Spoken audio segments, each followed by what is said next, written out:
Disaster or delight could strike at any moment. Ready? Here we go.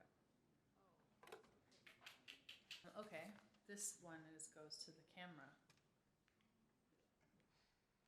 I'm Annie Saunders. I'm a director. This is my creative perspective. I'm going to read some extracts of an essay I wrote in 2020 called "The Medium is the Matter, a Case for Liveness." The title is intended to draw attention to the fact that a medium is not something neutral. It does something to people.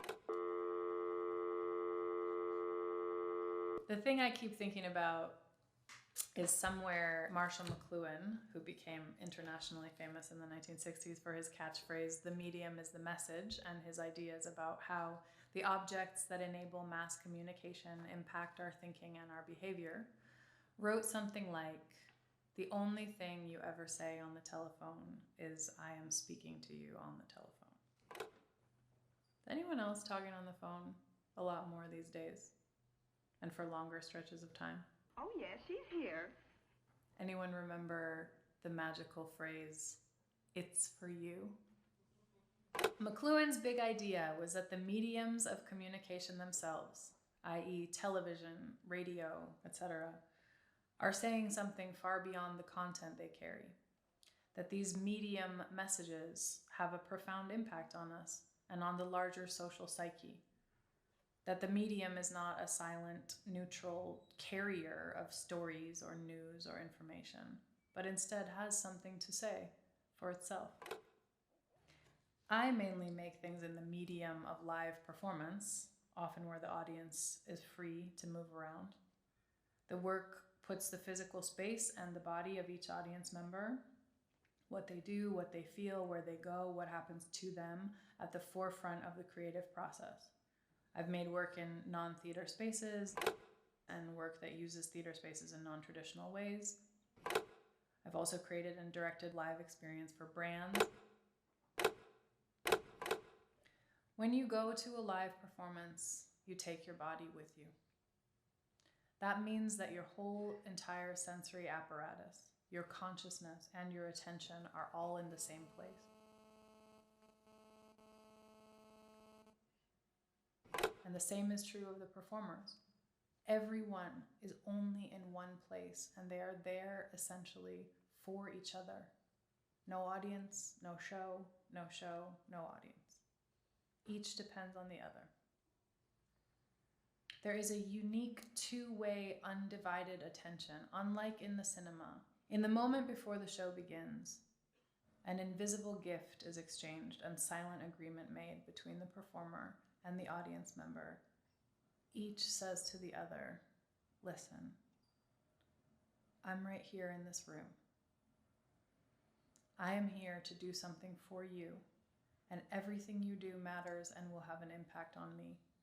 It matters that you are here, and it matters that it is now, and it will only happen exactly as it is happening, and it will not happen this way again."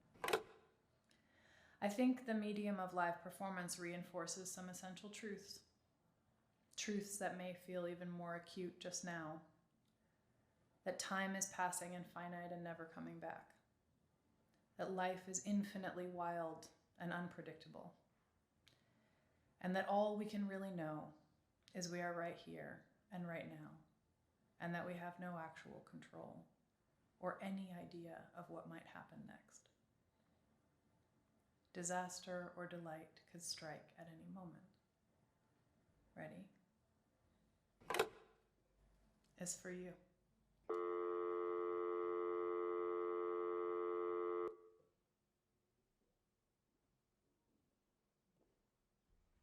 Hi, everybody.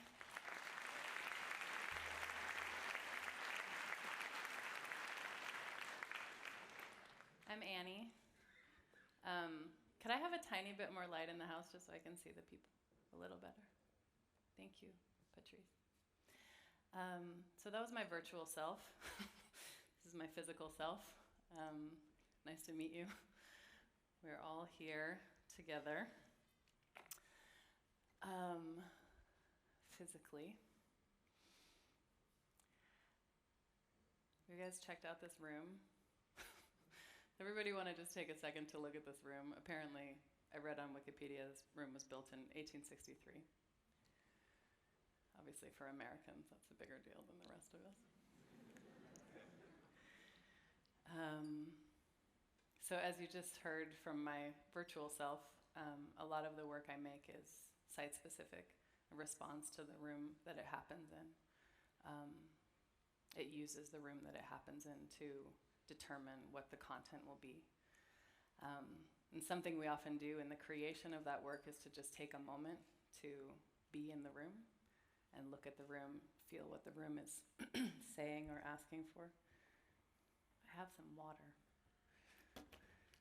This is what happens when you're present with your physical body. You get to have a drink of water.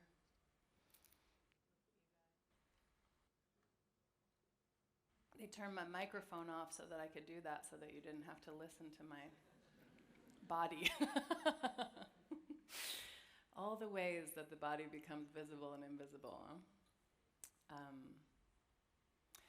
Anyway, so something that we do in making site-specific performance is both when we're in the creation process and in the moment before a performance starts, is to just take a moment in the room and just feel what the room is saying. A lot of the time that means what the room is asking to be, if we're making a piece of work in response to a space. And sometimes it's just to have a moment, potentially before the audience arrives, to feel what might be about to happen in the room, right? I think I put the word unforeseen in the title of this talk, which is a lot of what live performance is all about. Including this now 33 minutes that we have left to spend together here. So I'd like to do that together now. We can just take a few seconds just to breathe together and take in this space.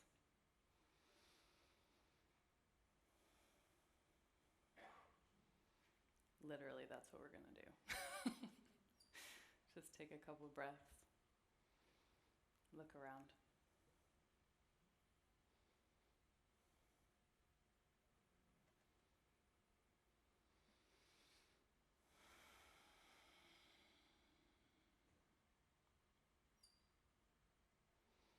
Another thing we often do is, especially when we're making stuff live, this is happening live, this is all really happening right now. Anything could happen. Another thing we like to do just before a live performance, especially one like this one that, not only takes place in real space and time, but also has a lot of technological components. There are many invisible operators and pieces of technology that are making all of this work. And as we all know, that means that, something could go wrong at any moment. So another thing we like to do before a performance that uses a lot of technology is say a little secular prayer to whatever it is that anyone believes in, which is, if you choose to intervene in our technology and disrupt what we've tried to make here today, we just ask that you make better creative decisions than we did. And so we can all ask for that as well as I start to try to show some media, potentially. So, okay. We've done that. I wonder if anyone feels a little bit of a difference in the room having just done that breathing together. It feels different to me. I can feel the gravity a little bit more, which I'm grateful for. I'm also just want to take a moment of gratitude to say thank you to KIKK Festival for having me, for Marie, and for all the folks here for inviting me to talk about togetherness today. It's a topic that's very close to my heart. When I received the invitation, I was asked to talk for 40 minutes in English, which is what I'm doing. And based on that invitation, I started to look into what these words mean in English. So togetherness, first of all. This is the togetherness that we're experiencing in this moment at the same space and in the same time, here and now. where no one has ever been before or will ever be again. Many people have been here before, right? 1863. But no one has ever been now before, and no one ever will. So here we are. So I guess when I start to talk about togetherness, which is the theme of the whole conference, and also, as I said, very close to my own work, I just want to talk a little bit about, I wrote the essay that I was reading from in that video in the spring of 2020, when there was a lot of discussion about the contrast between the physical world and the virtual world, and what could be done virtually and what had to be done live in person. That was like the big topic of conversation for me, probably for many of you as well. And something that I was thinking about a lot at that time was the fact that in English, we're going to do a little exploration of the English language here. In English, and I'm sure in many other contexts, virtual doesn't just mean mediated by a screen or mediated by technology. It also means almost, or like nearly. For example, it is virtually impossible to fathom that each moment passes and will never come again. But for now, here we are in time and space together. Something I thought about a lot in the pandemic was the ways in which technologies and virtuality could bring together two realities at once. So your body is in one physical place and time, and the content that you're experiencing in a headset or on a screen is in another place and time, and kind of what that does to the consciousness of the viewer as we like sew those two, or attempt to sew those two realities together. The word together is from Old English. Means it's basically to and gather, so towards gathering, to be present in one place in a group as an accumulated mass, and also in the definition it says as a body. So togetherness is really dependent on being together physically as a body. It's really interesting. I don't know if Patrice is helping me or if my eyes are just adjusting, but I'm seeing more and more of you as this time goes on, which is really a pleasure. Hi, everybody. See, it's really happening. It's happening right now. So togetherness, to gather as a body in a body. And then the suffix ness in English denotes an action or a state of being. So the state of being, or the action of coming into gathering physically, is what we're talking about here today. And one of the things some of the things that really stood out to me when I read the description of this conference, I just pulled some lines from the description from the website about this Tales of Togetherness. So apparently it's about what brings us together as human beings, and in particular the universal languages that allow us to communicate across borders.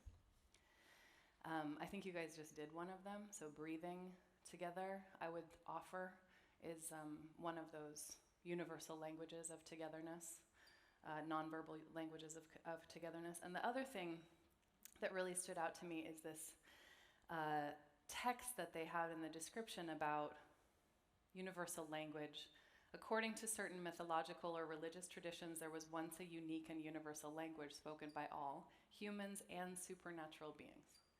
This universal language persists today in forms, in another form, or rather in multiple forms. This is what it says in the description, in particular elements that bring us exchange through bodily expression and bring us together in a sense of belonging.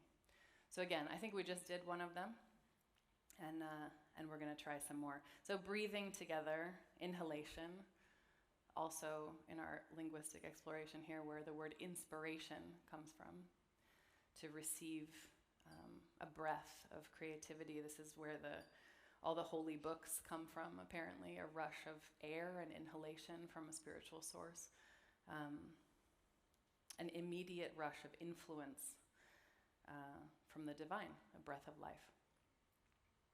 And I think that's also a lot of what I wanted to talk about today is, just on a personal level, I don't know about you guys, but the impact of the pandemic on my creativity and my imagination has been very profound. I think in particular for people whose medium requires gathering in physical space, both to be created, so all of my work is devised in the room with collaborators, and then so it needs togetherness to be made, and then it also needs togetherness to be presented. And none of that was possible. So, I don't know about you guys, but all my plans got canceled in 2020. All my shows got canceled. All my rehearsal processes, everything that I had lined up that was all predicated on togetherness was canceled. And then, I was speaking to Maria about this last night. It was canceled, and then it was repeatedly, in the efforts to reschedule or reform or pivot, as we all liked to say in the pandemic, these ways in which the work was tried to contort itself into these new mediums, did this thing that in medicine they talk about compensation for an injury. So that's the ways in which if we hurt ourselves, every part of the body kind of springs into action, tries to compensate for the injured part.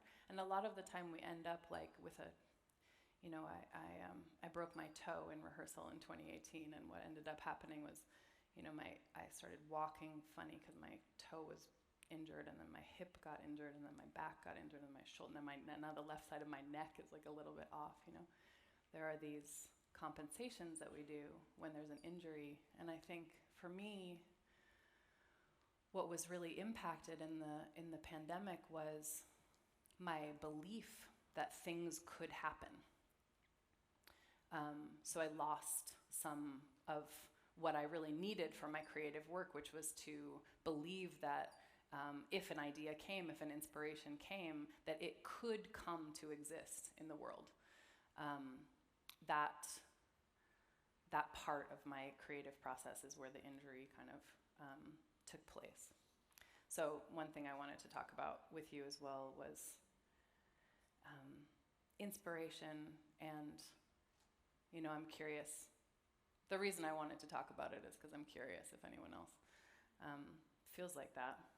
I'm sure a lot of you had cancellations in that time as well. But when I was writing that essay in the spring of 2020, what I was thinking about a lot was, in these kind of pivots of how we were going to continue to make work in the pandemic and work that felt live, was I started to think about what are the essential qualities of live performance. So do we actually need performers? Do we need spaces? Do we need this? Do we need that? And I started to look at like what the essential qualities of liveness might be. And what I came up with are synchronicity, togetherness, so the togetherness of space and time, spontaneity, so the idea that something could happen at any moment and you might not be sure what that is, and magic, right? The quality of like the how did they do that quality. And I did manage to make quite a bit of work in the pandemic. I made some site and time-based audio pieces that use liveness in a variety of ways, audio that's activated by space and time. I made some experiments for live performances, for the design components of live performances that are about sensory deprivation and how we could translate those onto film. But the main thing I did, like everybody else, was just try to get through it, which we all have ended up here together today. So you guys got through it as well. Do you want to just give yourselves a little round of applause?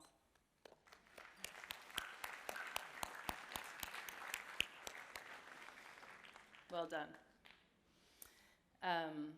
So a lot of things that were challenging in the pandemic for performances were also challenging for just liveness in general, just being alive. So breathing, as you guys all just did together, singing, talking, touching, being in space together. But there was one thing that was still okay to do, which is another physical universal language, which you guys also just did. It was applause. Does everybody remember the applause in the pandemic? Like there was this clapping for the essential workers every night. And to be honest, like that was the thing that made me feel the most reassured that live performance would continue after the pandemic was that the immediate impulse while all of that was going on was to clap for each other. The way that we wanted to show togetherness, solidarity, collectivity, gratitude, etc., was to applaud at the same time every day and show that, declare our existence in that way together, non-verbally. This is one of the, applause is one of the earliest and most universal systems that people have for collective interaction, and also a way in which apparently human beings make ourselves larger, a way to extend beyond just ourselves is by making this collective sound all at once together. It's also in the physical development of the body how we find the center line of, as our body grows when we're little kids, it's how we find the midline. So when children clap, what they're doing is like discovering the center of their body and also non-verbally declaring, I exist. So for me, a very important universal language. And also I think in that way, by clapping, we are returning to something of an earlier self, a non-verbal self. The director, amazing director, Hiro Murai, I don't know if you guys know him, he directed Atlanta and a bunch of music videos, and he talks about ways as artists that we communicate with what he calls the oldest part of ourselves, which he actually is talking about the youngest part of ourselves, so it's an interesting way of talking about time. But there's something about clapping and other ways of making nonverbal sound, other technologies of togetherness, other universal languages that kind of return us to an earlier version of ourselves. Hiro Murai also talks about directing as standing with your head in the attic, trying to explain to 80 people on the floor below you something that only you can see. So you spend all of your time like drawing diagrams and making analogies and doing metaphors and trying to help this group of people create something that is only available in your mind. Which also reminded me of a piece of work that I made before the pandemic. Let's see if we can show some slides. So these are some of my the site and time-based audio pieces that I made during 2020 and 2021.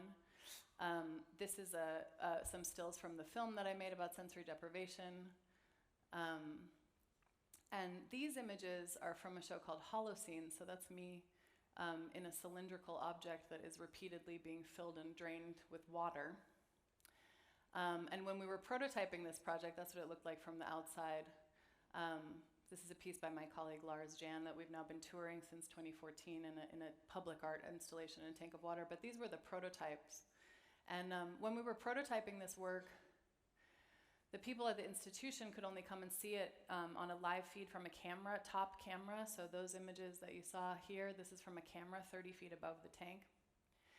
And the thing that reminded me of what Hiro Murai said is I remember this was like 10 years ago now, and when we were presenting this work, the folks from the institution came to see it, and they watched a live stream of this material. And then the director of the institution said, I don't think that you should make an aquarium. I don't think you should make a square aquarium that lives in public space. I think you should keep it like this, keep it cylindrical. And I remember thinking, like, what is Lars gonna say? You know, like, I feel like I would probably say something like, oh, you're probably right. You know, you've given us all these resources. You wanna say something sort of acquiescent. And Lars said, you have to believe that I can see something that you haven't seen yet. And that's my role as an artist in society, is to labor until what is visible to me on the inside is visible to others on the outside. And I've never forgotten that. We then went on to do, these are images of the tank as it exists now. So it's a four-sided transparent aquarium. And in that laboring of bringing what was visible on the inside to the world on the outside, you know, there were a lot of presentations and efforts to raise money and so on and so forth. And, you know, we would give presentations, and it would be like, we have 6,000 gallons of water, we have people inside the water, the show is 6 to 12 hours long, and everybody would be like, thank you so much, and quick, exit. And then there was one presentation where these people came up to us and said, we'll take it. It doesn't exist yet.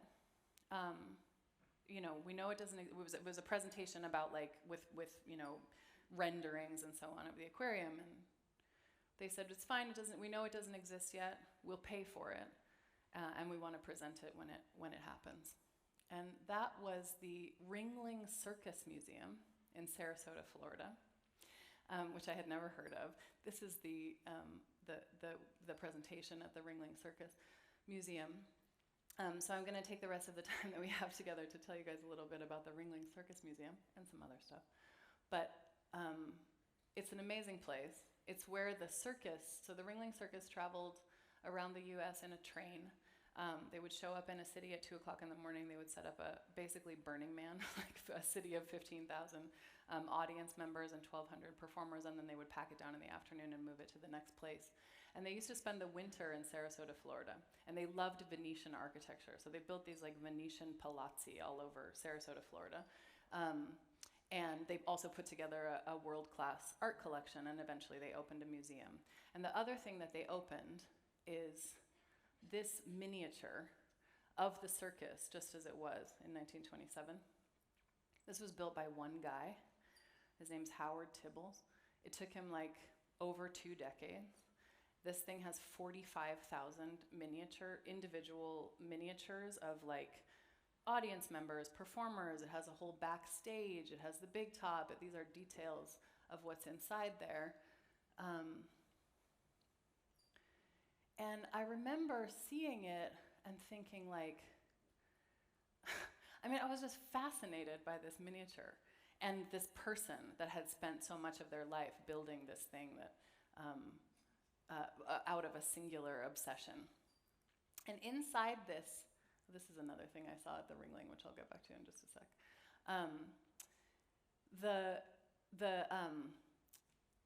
Inside of this miniature lives in its own building. It's called the Howard Tibbles Learning Center. It's named after the guy that made the miniature. And there's a video of him being interviewed. And there's a local Sarasota news reporter and Howard Tibbles, the circus miniature fanatic. And the local news reporter says, so there's 45,000 pieces of material in this miniature, and you made them all by hand. And then he says, I heard that at the entrance to the big top, there's a ticket wagon. And inside the ticket wagon, there's a ticket taker with a cash register with money next to it and a little notepad and a pencil. And Howard Tibbles goes, yeah? And the guy goes, no one will ever see that. And Howard Tibbles goes, yeah, I know. It doesn't matter. I know it's there. And you wonder if it's really there or not. And that's what mysticism means. And that's what the circus is all about.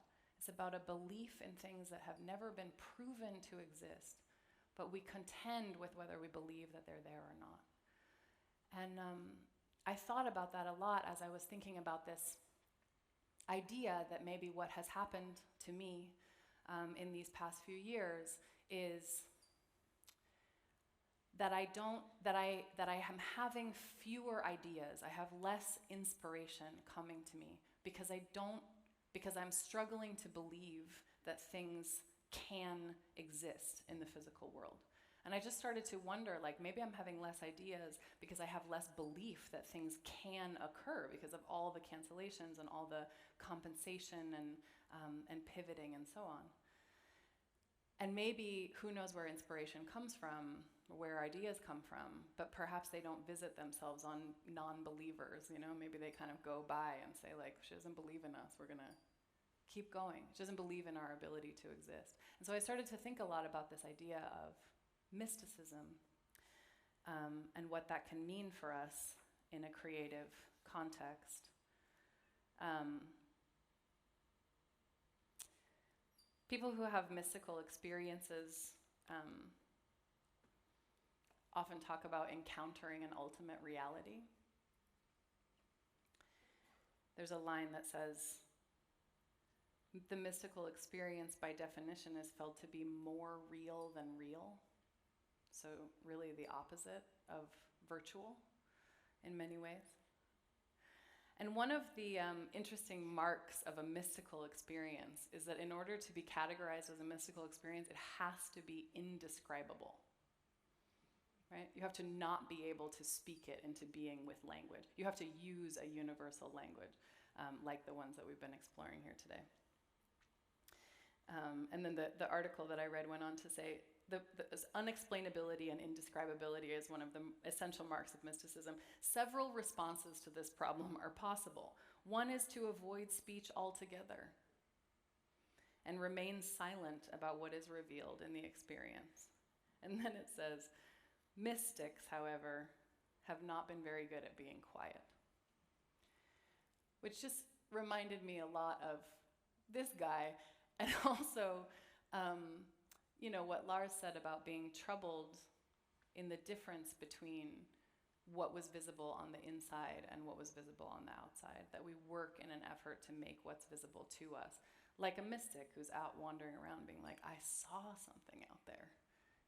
It was like this, it was like that, like Hiro Murai with a head in the attic saying, here's an analogy, here's a metaphor, here's a drawing, here's an artwork of what I saw. So I just want to wrap up by saying I saw one other thing at the Ringling that year. I saw this miniature, and I also saw this work of the assemblage artist Vanessa German. So this was a show in the art museum at the Ring. So the Ringling has, like I said, all these Venetian buildings that they lived in. It has this miniature. It has a big art museum. In the art museum, there was a show called Repurposed, which focused on assemblage artists, namely who use recycled or discarded material in their work. And I came across the work of this artist, Vanessa German, which is made out of found objects, many, many found objects in an assemblage context. This is her, Vanessa German, on the left.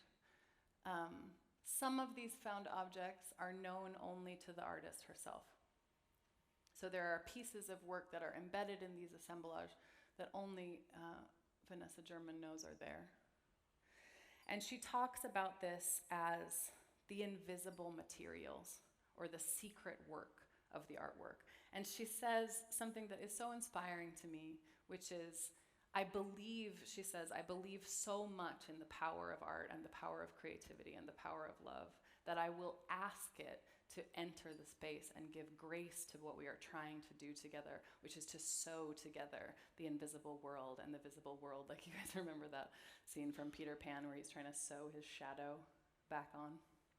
You can just raise your hand if you remember that. Okay, cool. For those of you who don't know, it's a scene in Peter Pan, which is a book and a stage play and various virtualities and adaptations.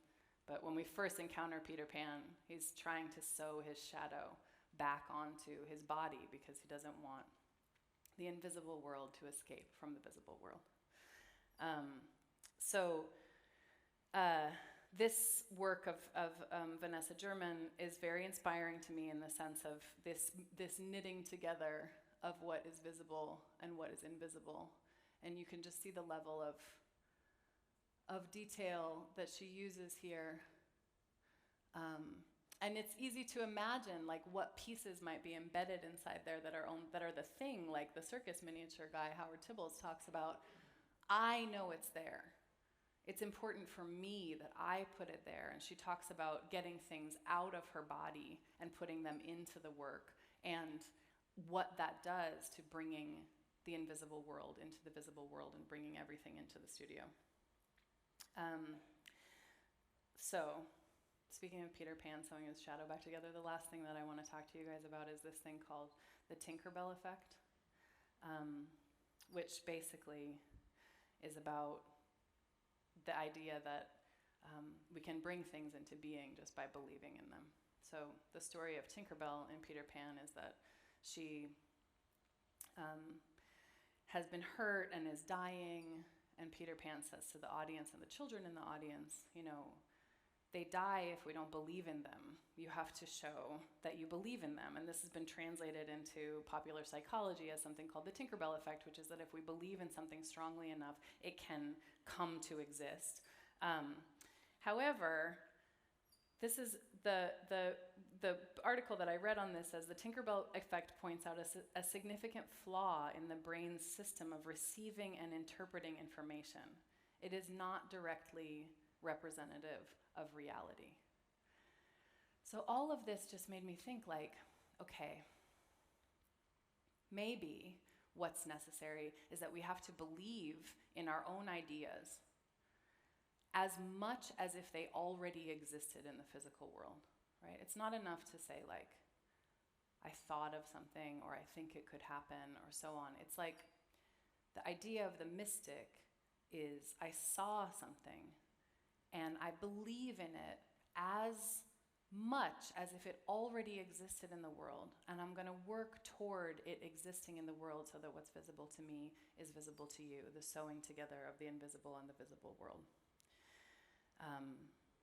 So, like I said, the Tinkerbell effect comes from a moment in the story where Tinkerbell is hurt and is dying, and Peter Pan says, her voice is so quiet, I can barely tell what she's saying, but I think she's saying that she could heal if you believed. And then he says, if you believe, clap your hands. Thank you.